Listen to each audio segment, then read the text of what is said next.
What up, everybody? Welcome back to my channel. I'm depressed. It's winter and I'm sad about it. And when I start to feel sad, I like to escape from my troubles by putting on a good movie. Unfortunately, the movie I decided to watch was The Flash, and it was bad.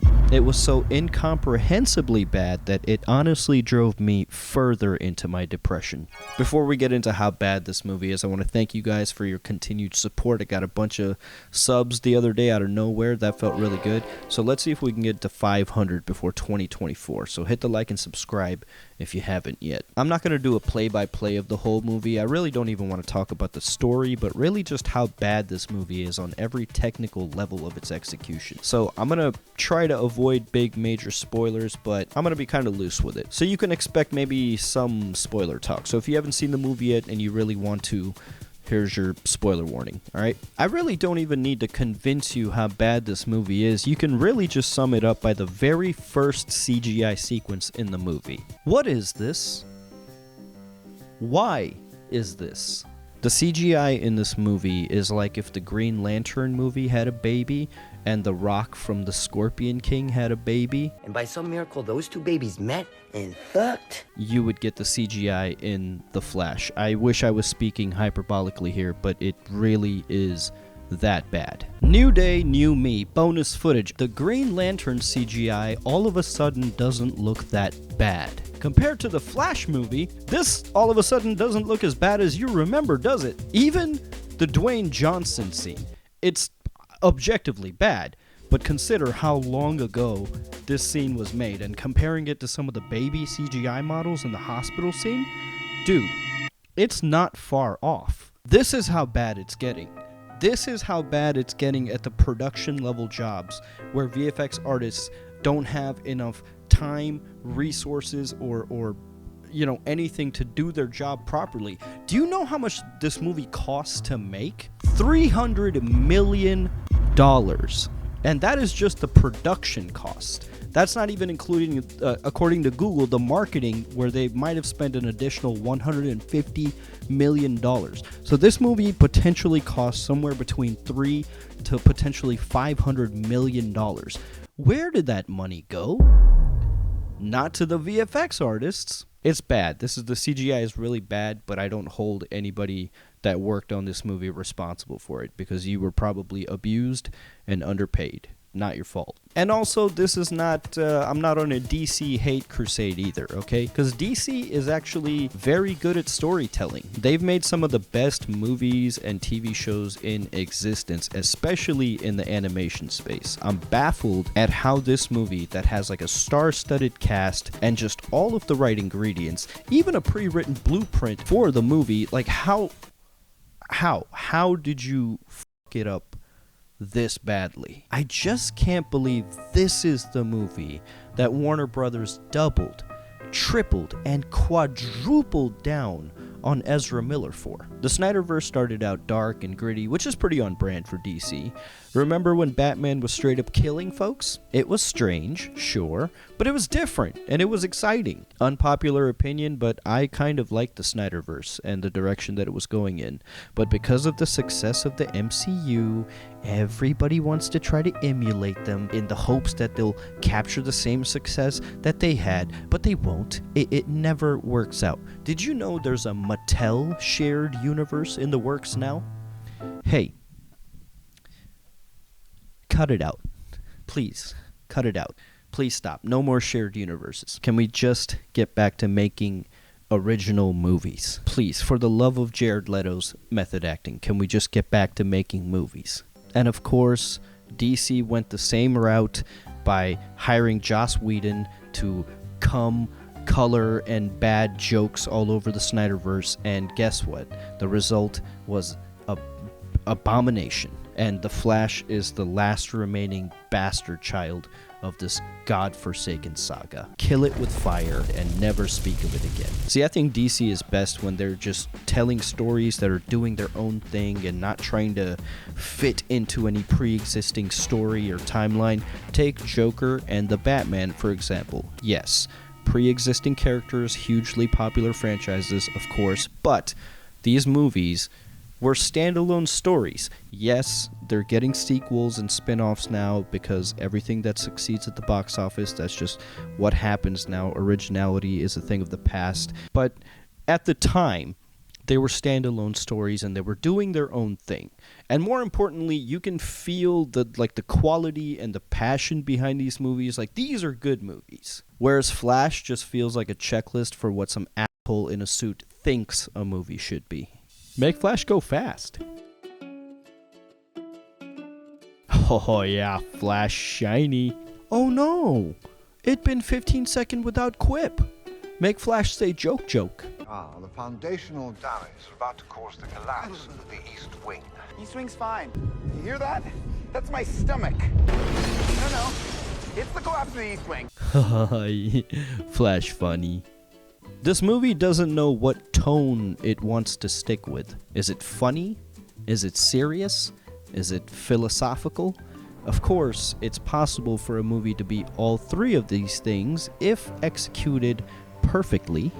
But when The Flash goes from funny to serious or serious to funny, it's such a jarring whiplash that it feels like two different movies fighting each other for screen time. Any serious moment is almost always undercut by some dumb joke or some lame physical gag. Like the reveal for Nicolas Cage Superman. This moment, like Nicolas Cage himself, is an enigma because it's simultaneously the best and the worst moment in this film. Best because Nicolas Cage Superman, I mean, need I say anything more? And worst moment because it happens at the highest emotional climax of the film. This moment is supposed to be desperate. You're supposed to feel this sense of hopelessness, and you're gonna drop Nicolas Cage Superman on screen? Huh? The Flash just fails to deliver any kind of feeling or anything of substance, really. It is just profoundly bland at every level of its execution. It mostly relies on cameos to attempt to impress you by being like, oh, look who we got in the movie, bet you didn't expect that, huh? It's like Endgame, except way worse. And the cameos are just kind of posing. They don't really do anything. We just kind of have them. They might as well have been pictures on the wall. That it would have had the same effect. What about Henry Cavill? You shut the fuck up. We don't talk about him anymore. All of the cameos are there just for the sake of being there. They have no purpose or consequence to the story at all.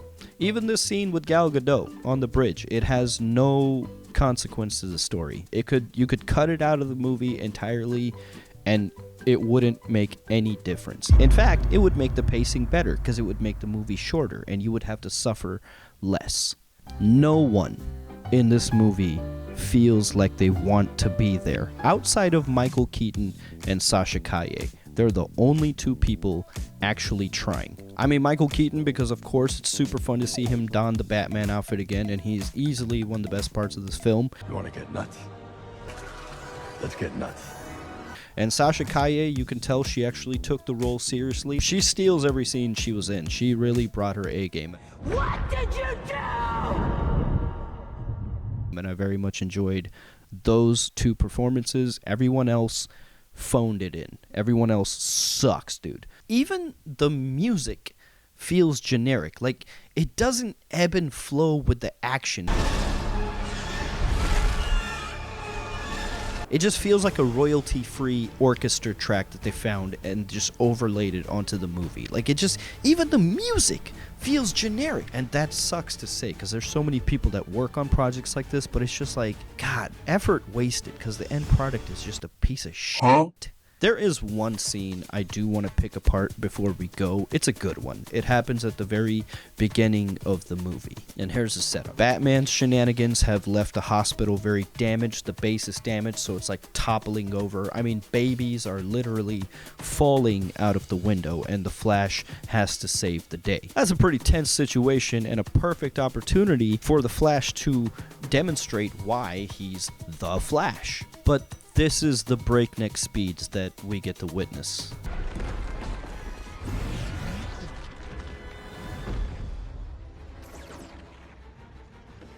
thrilling. Also, why is the baby CGI? Why is everything CGI? Why is everything CGI? You guys couldn't just get like stills of the actors on a green screen and put them into the scene to make it look more authentic? No, we had to 3D model the babies. That was totally necessary. Okay. And again, I have no idea what I should be feeling in this sequence. They're cracking jokes, so it's not completely serious, but then it's like, oh, the babies are in danger, so is it serious? Like, are they in danger or are they not in danger? Does the Flash have this handled or does he not have it handled? Are we just making jokes? Is this a comedic relief scene? What am I supposed to feel, movie? You can't have a slow motion sequence like this in 2023 when this one exists, and it happened 7 years ago.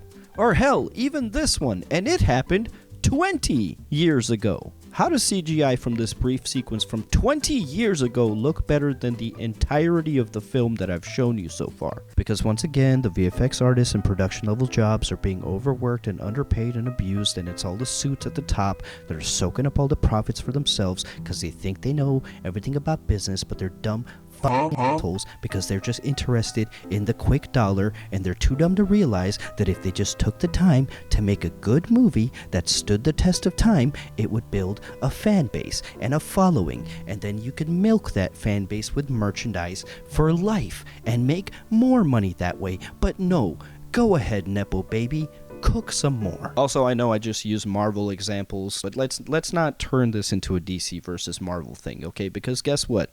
Marvel's not doing so hot either. The thing with Marvel is the first 10 years were incredible. Yes, the first 10 years also had bad movies, but it was innovative. It was different. It was cool. It was lightning in a bottle. It was like the perfect mix of like storytelling we had never seen before, perfect casting. It was just a mix of all of these elements that came together to give us a really good 10 years, and it's like lightning in a bottle. It just can't be replicated. It won't be replicated, so let's stop trying. Because look at Marvel now. They're overproducing bland, shitty content, and everybody's sick of them. And DC just hired James Gunn to head the DCU, and if the reason for this hire was to be more like the MCU, which judging by the Blue Beetle movie, that seems to be the game plan, bad timing, DC, because everyone's sick of Marvel. So can we just get back to originality? Because it would seem that anytime anyone attempts to make a shared universe, it typically falls flat on its face. Do you remember the Monsters shared universe? No, of course you don't, because it failed immediately. It f***ing failed out of the gate, and it had Tom f***ing Cruise in the movie. In conclusion, A24 is one of the last great bastions of good filmmaking. As for this movie, don't watch it. It's a bunch of bullshit. Save your time, save your soul, save your sanity, save your dignity. If you're gonna watch it, make a game out of it, grab some friends, hate watch it, laugh at it, have a good time. I had to watch it so much to make this video, and I'll never get that time back. So hit me with a like and a subscribe, dude. And I'll see you next time. Bye.